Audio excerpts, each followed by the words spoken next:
गांव की सास के शहरी अंदाज।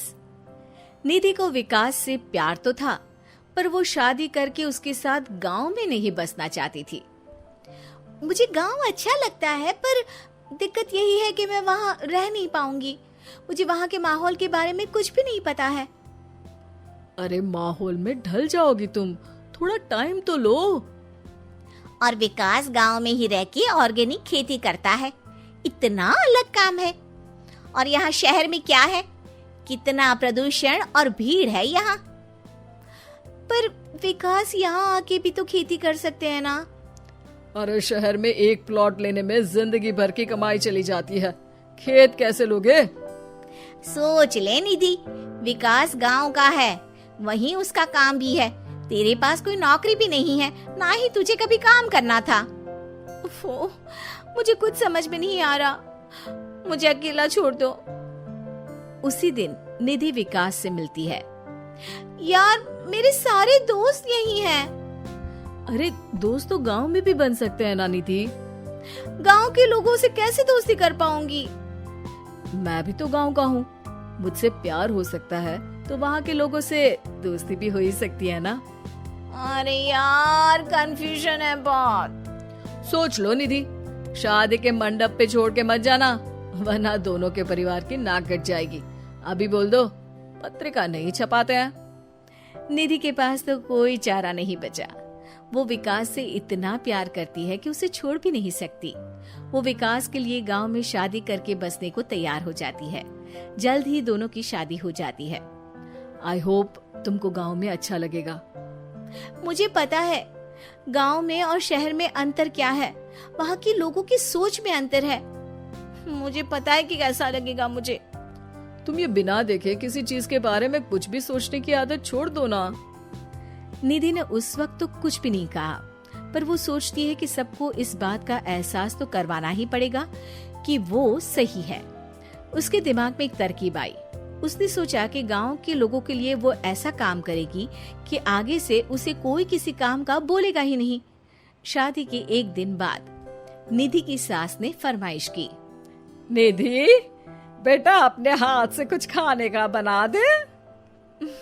बिल्कुल सासू माँ, थोड़ा सा रुकिए, अभी बनाती हूँ। ये सही मौका था निधि के पास ये बताने का कि गांव के लोगों और उसके रहन सहन में कितना अंतर है। रोटी सब्जी दलिया भाजी खाने वालों के लिए पिज्जा बना देती हूँ, तब इनको समझ में आएगा। न खा पाएंगी, न कभी कुछ बनाने की बात कहेंगे। थोड़ी देर में निधि सास के लिए पिज्जा बनाकर ले आती है।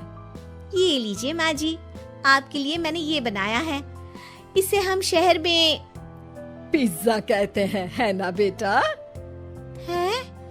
आपको कैसे पता कि इसे पिज्जा कहते हैं? अरे पिज्जा को पिज्जा नहीं बोलेंगे तो क्या फ्रेंच फ्राइज कहेंगे?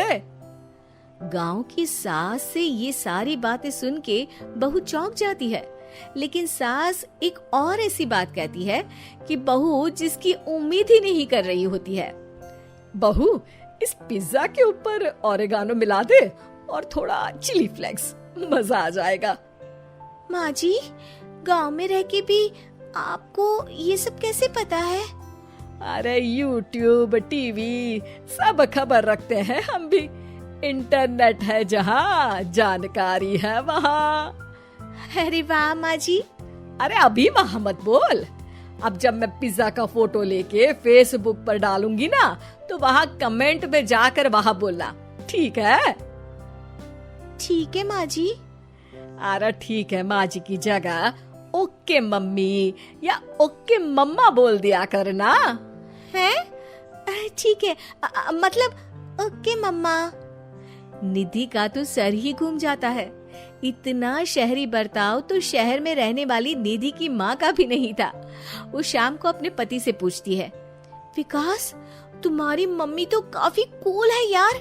पिज्जा में क्या डालते हैं, फेसबुक पर क्या डालते हैं, सब कुछ पता है उन्हें तो। हमारे बड़े पापा के लड़के रहते हैं शहर में, बस उनके बच्चे आए थे गांव में गर्मी की छुट्टियां मनाने। उन्होंने माँ को एकदम शहरी बना दिया। उनका फेसबुक अकाउंट भी है, इंस्टाग्राम भी है और टिकटॉक बैंड हो गया, वरना वो भी बनाती थी। तभी सास वहां आ जाती है।